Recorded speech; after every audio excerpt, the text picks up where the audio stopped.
I am not alone when I say that we are all wrapped up in the general chaos of the season, no doubt. But there's always time to assess your finances so you can start the new year in the best possible position. And there is only one way to do that.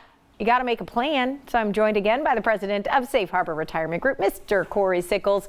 And planning really your forte, Cory. So good to see you again. Good to be here, Robin. All right. So during your last visit, I know we discussed actions to take before the year ends. Sure. This is kind of a kickoff, right, of 2025, strategies to kind of get that financial footing started on the right financial footing. So what would you say is the first step?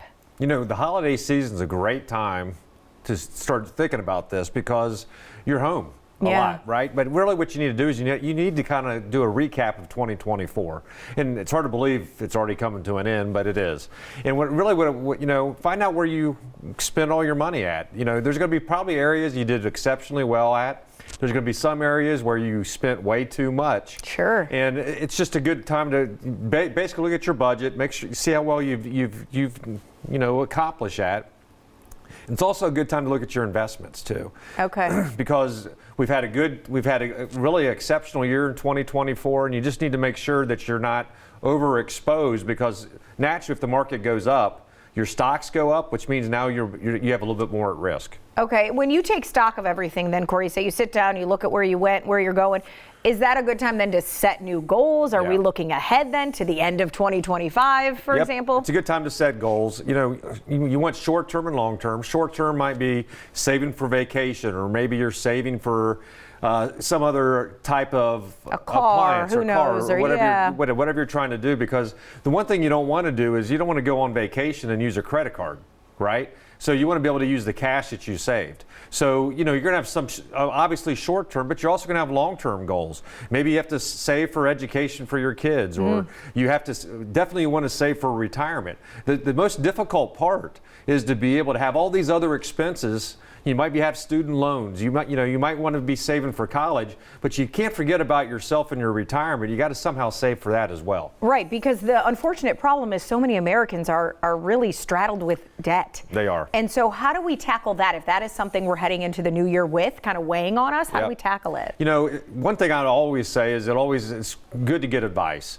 And that's what advisors are there for, to do, because you have to save, but you also want to get out of debt. Yeah. Now, obviously, one of the things that you might want to look at is who's paying who has the highest interest rate. Try to pay that particular card off. You might want to look at consolidation. But if you work with an advisor, we might be able to provide some different suggestions. Everyone's situation is different. Yeah. But the main thing is to get out of debt. I was going to say, maybe into somebody else's eyes, just be able to advise something that you never thought of before, right? And it's stressful. Yeah, it's stressful. I mean, it's stressful when you have all these bills to pay and most of it's going to debt. And how do we continue to save while we're in debt? Are there strategies for that too? Because you mentioned those two, and it seems like it's almost an impossibility, right? Yeah, that's where you have to really kind of get down and look at your budget. Right? Okay. I'm just telling you right now, there's ways to be able to, there's ways that you can save money to try to put an extra $50 or $100 a month into your retirement savings. Okay. Whether it's, we've talked about it before, I'm sure everyone's paying too much in subscriptions.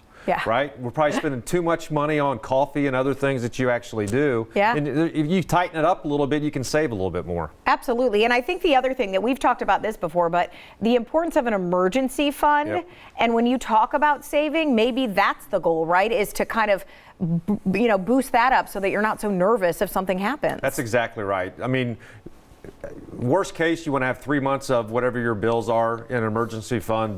Best case scenario is at least have 6 months worth. Okay. If something happens where you lose your job, you get hurt, you can't work. I think when COVID happened, depending on where you actually worked, I think people realized that they needed to have an emergency fund because they couldn't go to work. Right. So we don't know what's going to come around the corner. Your air conditioner goes out. I mean, there's a lot of things that can happen where all of a sudden you have to dip into something. You don't want to, again, create more debt. And I think the important thing is you have that to dip into. I think sometimes people, they save this pot. They need to almost give themselves permission to use it then if something goes wrong, because that can be hard, saying, well, I saved all of this and now it's going to be gone. But that's it, right? That's what it's there for. Yeah. And then you just have to build it back up, and it does take time to be able to do that. Right. But the fact that you have the skills to do that, it's going to take you far. Yes. All right, Cory, you offer complimentary consultation. So if somebody is out there, they want to start 2025 right, how do they do that? You can visit our website at safeharboroh.com or give us a call at 614-760-0670. We have 2 locations, one in Easton, one in Dublin.